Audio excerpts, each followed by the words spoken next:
논어 명언 구절, 논어 자한편, 해설 강의 특강 일부, 자한편 1장 강의. 교사 공자께서는 이익에 관한 것은 드물게 말했으나 천명과 함께 하였고 인덕과 더불었다고 하셨습니다. 이것이 어떤 의미일까요? 학생 공자께서는 물질적인 이익보다는 하늘의 명과 인덕을 중요시하셨다는 의미인 것 같습니다. 우리의 일상생활에서도 물질적인 이익보다는 도덕적 가치와 인간관계를 중시해야 할 것 같습니다. 교사 맞습니다. 예를 들어 직장에서 승진을 위해 다른 사람을 밟고 올라가는 것보다는 도덕적으로 올바른 행동을 하고 동료들과 협력하는 것이 중요합니다. 자한편 2장 강의. 교사 다락 마을 사람이 공자께서 여러 분야에서 뛰어나지만 어느 것 하나 명성을 이루지 못했다고 말했습니다. 공자께서는 이에 대해 마차를 모는 일을 전공하여 이름을 알려야겠다고 하셨습니다. 어떤 의미일까요? 학생 공자께서는 자신이 특정 분야에 특출나지 않음을 겸허하게 받아들이셨다는 의미인 것 같습니다. 우리는 겸손하게 자신의 강점을 살려야 할 것 같습니다. 교사 맞습니다. 예를 들어 우리가 여러 가지 일을 잘 못한다고 해서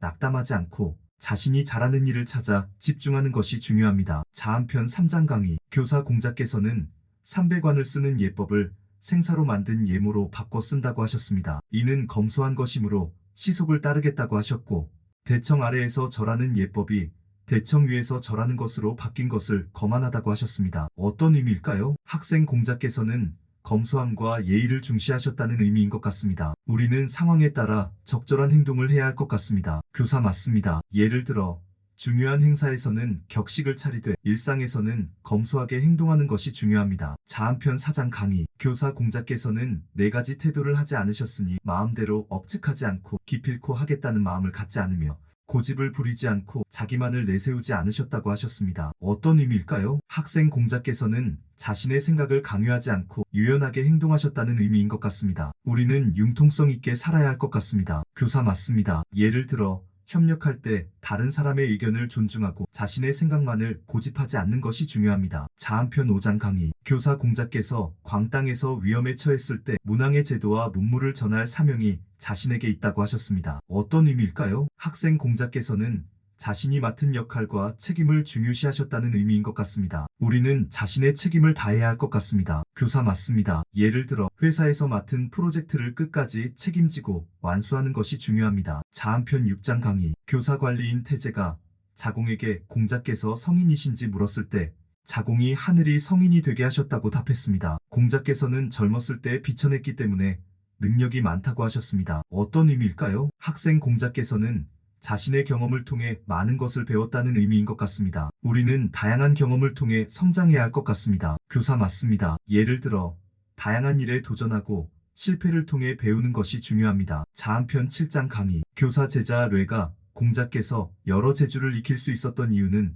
등용되지 못했기 때문이라고 말했습니다. 어떤 의미일까요? 학생 공자께서는 자신이 어려운 상황에서도 꾸준히 노력했음을 강조하신 것 같습니다. 우리는 어려운 상황에서도 포기하지 않고 노력해야 할 것 같습니다. 교사 맞습니다. 예를 들어 취업 준비 중에 여러 가지 기술을 배우고 자신의 능력을 향상시키는 것이 중요합니다. 자한편 8장 강의. 교사 공자께서 아는 것이 없다 하셨으나 질문이 있다면 끝까지 설명해 주신다고 하셨습니다. 어떤 의미일까요? 학생 공자께서는 겸손하면서도 지식을 공유하는 것을 중요시하셨다는 의미인 것 같습니다. 우리는 지식을 나누는 자세를 가져야 할 것 같습니다. 교사 맞습니다. 예를 들어 팀원에게 새로운 지식을 나눌 때 친절하게 설명하는 것이 중요합니다. 자한편 9장 강의. 교사 공자께서 봉황이 날아오지 않고 황하에서도 팔괘 그림이 나오지 않으니 자신이 끝났다고 하셨습니다. 어떤 의미일까요? 학생 공자께서는 시대의 변화에 따라 자신의 역할이 끝났음을 자각하셨다는 의미인 것 같습니다. 우리는 변화에 대응할 줄 알아야 할 것 같습니다. 교사 맞습니다. 예를 들어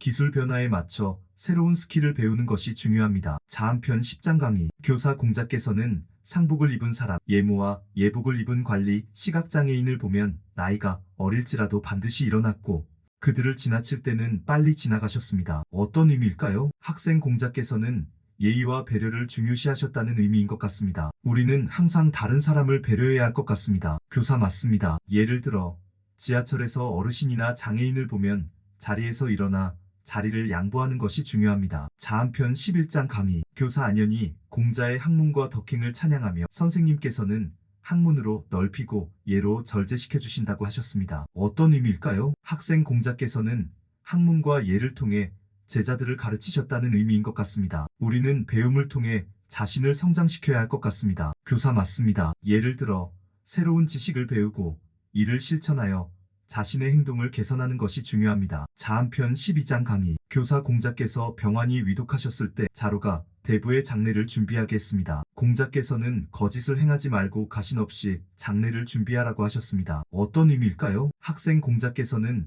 진실성과 소박함을 중요시하셨다는 의미인 것 같습니다. 우리는 진실하게 행동해야 할 것 같습니다. 교사 맞습니다. 예를 들어 중요한 결정에서 진실을 말하고 과장하지 않는 것이 중요합니다. 자한편 13장 강의. 교사 자공이 아름다운 옥을 보관할지 팔 것인지 묻자 공자께서는 팔아야 한다고 하셨습니다. 어떤 의미일까요? 학생 공자께서는 가치 있는 것을 적절히 활용해야 한다는 의미인 것 같습니다. 우리는 자원을 적절히 활용해야 할 것 같습니다. 교사 맞습니다. 예를 들어 자신의 재능을 적절히 활용하여 직업을 찾는 것이 중요합니다. 자한편 14장 강의. 교사 공자께서 동쪽 오랑캐 땅에서 살고자 하셨을 때 어떤 사람이 그곳이 누추하다고 했습니다. 공자께서는 군자가 사는 곳이 누추하지 않다고 하셨습니다. 어떤 의미일까요? 학생 공자께서는 사람의 품격이 환경을 결정한다는 의미인 것 같습니다. 우리는 환경에 구애받지 않고 자신을 잘 가꿔야 할 것 같습니다. 교사 맞습니다. 예를 들어 어떤 환경에서도 긍정적인 태도로 자신의 삶을 꾸려나가는 것이 중요합니다. 자한편 15장 강의. 교사 공자께서는